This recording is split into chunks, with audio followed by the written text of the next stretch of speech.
Hi, welcome back to Tao of Twang. I'm Dave. So we're going to look at a couple of different skills today. The main one is from pentatonic playing, just with some bends and some embellishments and, nothing too fancy, but I'm going to take you kind of from like just the main shape into some, more stylistic ideas over this 3-chord progression. And the other one is pickup note phrasing. Okay, so these are groups of notes, maybe a single note sometimes, that happens before the downbeat or before you go to the next chord, and it kind of leads you into it. And it serves two important functions. It adds meaning to what you're playing, both rhythmically and melodically. Rhythmically, it gets the listening ear on board, with the feel that, something's coming. If it's 1, 2, 3, ba-da-da, bang, right? And the same kind of psychological effect happens for the listening ear melodically, right? There's already something leading, those notes are leading to a note that's going to be spotlighted, that's going to be featured on that downbeat, right? So this is kind of an important topic that we're doing it all the time, because not just at the beginning of, a piece of music, you'll see it kind of in that measure at the beginning that's got mostly rest, and then it'll have a couple eighth notes or a triplet, coming into the beginning of that tab or to that notation, right? But the feeling of it continues throughout your entire improvisation. It becomes, it's part of the language of, melodic playing and just interesting rhythmic ways to engage the listener. So a lot of times I demonstrate things, and many of us do on YouTube, in a real kind of blocked out way, because we want you to be able to see the shape and everything. And maybe we don't, talk about those kinds of embellishments enough. So I think this will be fun for you. We're going to jump right in here. We used the same backing track a few days ago, but I'm not calling this one a part 2 because it's really different stuff that we're talking about, quite different. But I will put up a video of the backing track that's 5, 6, 7 minutes long, if you want to jam over that instead of just the 2-minute versions that are at the end of most of the videos on this channel. I'm still going to put those little portions of the backing tracks at the end of lessons, though, because you need to strike while the iron's hot. You just watch the lesson, go right into that backing track and mortar that stuff in, those skills. So off we go. Let's warm up with the chords, and then we'll get going with our soloing. There's the D. And we'll kind of wait for it to start right here. E, D, A, back to the E. Okay, and then I mapped it out up here.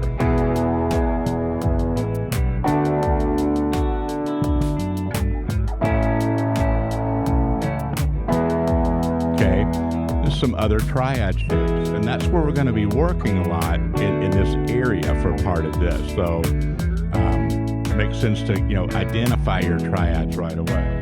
Now, E major pentatonic.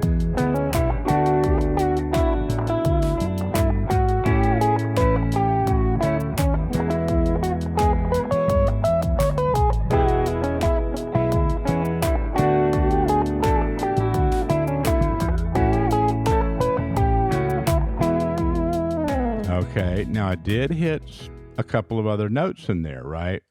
So I said mostly pentatonic. Any of the other notes that are in there are going to be from the E mixolydian. So, at the beginning of that intro, I went.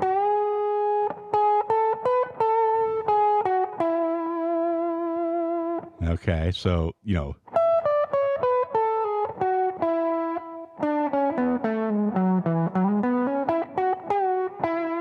great combination, mixolydian and that major pentatonic that in there. Same thing in relation to minor pentatonic sometimes as well. In this case, most of what you saw in that intro was in the framework of that major.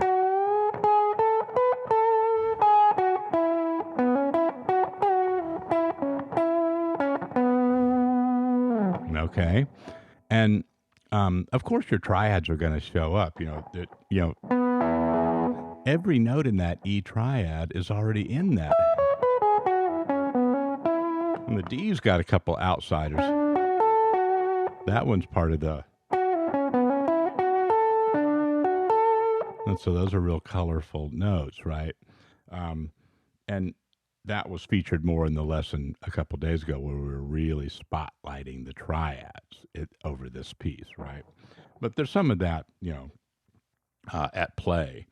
And then in this one as well. And then, there's only one outsider on that A triad, right? This is a good way to kind of assess what's going on with your, what's available to you when you start jamming, right? That one's in there, right? So that one's part of the E major pentatonic already as well. And then it's just that one, right? So that A is kind of a neat note to add in over certain parts of this progression. And see, you get to where you can kind of do that analysis right away, and what notes. It's just going to be a couple notes usually that you want to add at certain parts in a progression in addition to the pentatonic frame that you're using. Okay, I don't want to get too much onto that topic. It's kind of more of a chord tone business, right? But since I used some of those in the demo, I wanted to touch base with it. So let's talk about this pickup business, all right? I'm going to put this track back on. And here's an example.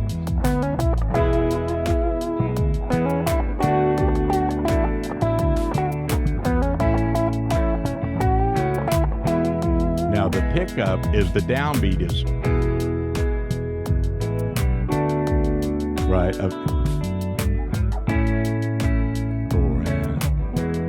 They're kind of pushed a little bit the way I did the rhythm.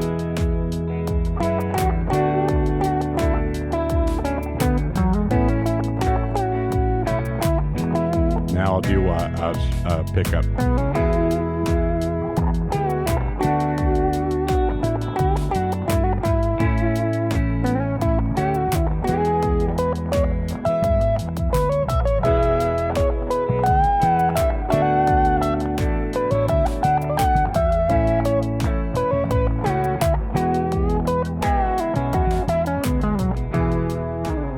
Okay, now this is going to be, relax, right? This is not a, get out, we don't need a guitar theory slide rule for this lesson, right? Major pentatonic. Just get some phrasings. The theme that started to develop in this, I played over this the other day. So when I did that intro today, I already had kind of a motif, I guess, that was, I just kind of,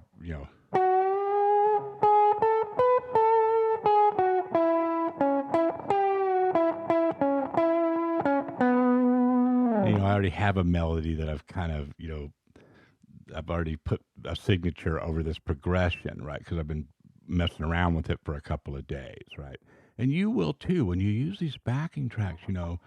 Don't just try to kind of do everything at once. Really.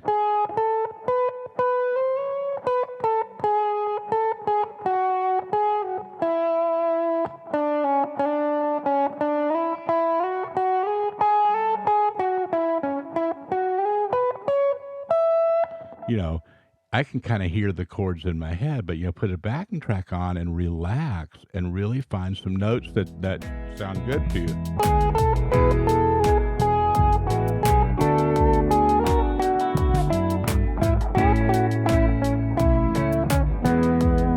See how it has a beginning, a middle, and an end.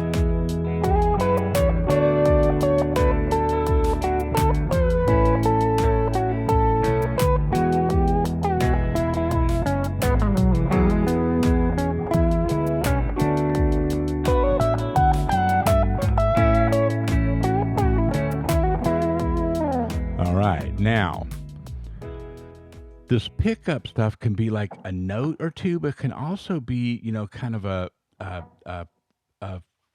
phrase, right? It's a very, Allman Brothers. There's the downbeat, right? So I'm coming back out of that progression.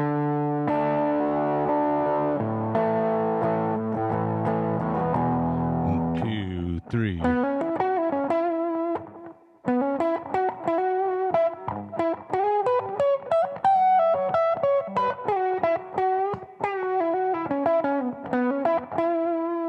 And you can really take the feel of that initial one that you're doing, now that you're paying attention to this, and just kind of like work that through different positions.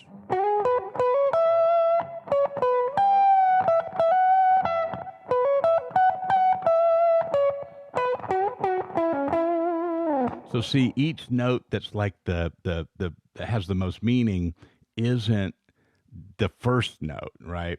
Now, sometimes when I start these videos, like I've said that about the pickups, but I think I started it like right on the downbeat, ironically, given the topic today. But some of that's just because I'm counting in, on a little click with my headphones or whatever, and I don't edit the beginning of the videos so much. I just kind of put that track on there and just kind of start, right at the top of it. You don't need to know all that. But, what's going to help you with this is let the track roll around and just see on each chord, get into a feel of like that it's changing, and play a couple notes or a little phrase leading to that next measure. That's what's going to get you there.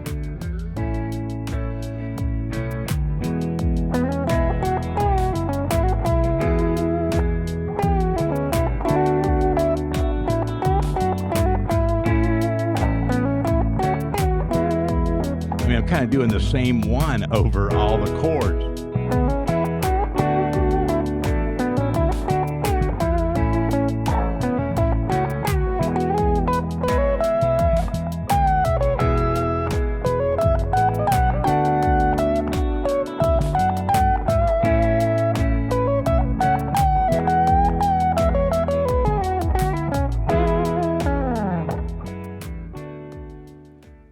Okay, so see, some of them came down.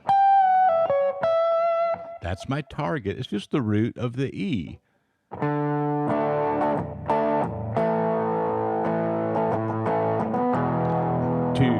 3.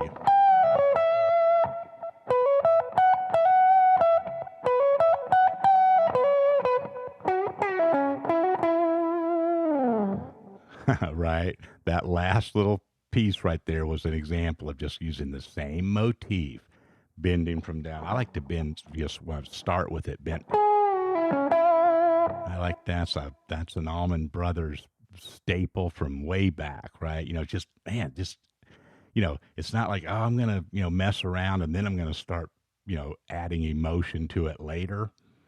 It's like the second it starts, it's already expressive, emotional. It's high art what they're doing. I mean, they're using, you know, basically like a pentatonic scale 90% of the time, and it's just baroque in its stylization, right? And all of those things are nuances. They're embellishments, right? The notes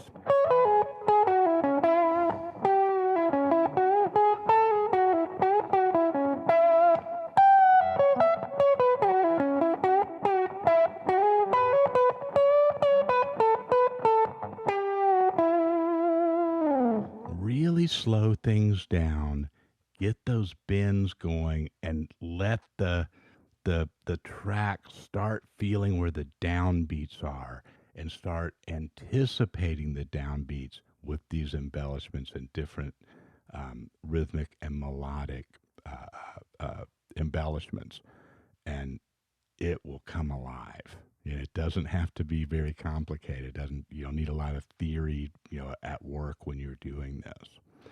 Let me know how it goes. Have some fun. I'll talk to you soon.